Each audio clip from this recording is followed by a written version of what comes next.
For almost a century, researchers have argued over the question, how do children learn to read? But for the last few decades, the research has actually been pretty clear. Written language is a code. Certain combinations of letters predictably represent certain sounds. Teaching young kids how to crack the code is the most reliable way to make sure that they learn how to read words. This kind of instruction is called systematic phonics. Connecting printed letters on a page to written sounds isn't intuitive. While some young children may make those connections themselves, most don't. The research shows that explicit phonics instruction benefits early readers, but particularly those who struggle to read. That's because small strengths or deficits at the start of reading compound over time. Of course, there is more to reading than seeing a word on a page and pronouncing it out loud.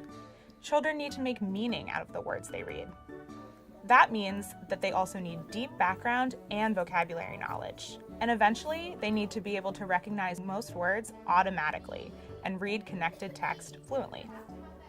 But knowing how to decode is an essential step in becoming a reader. If children can't decipher the precise words on the page, they'll never become fluent readers. In a systematic phonics program, teachers don't just address the letter-sound connections that students stumble over. They teach all of them in a sequence. And teachers explicitly tell students what sounds correspond to which letter patterns, rather than asking students to figure it out. 2 decades ago, the US government brought together a panel to evaluate reading research. The panel's report found that among students in kindergarten and first grade, phonics instruction led to improvements in decoding ability and reading comprehension across the board. Children at risk of developing future reading problems, children with disabilities, and children from all socioeconomic backgrounds all benefited.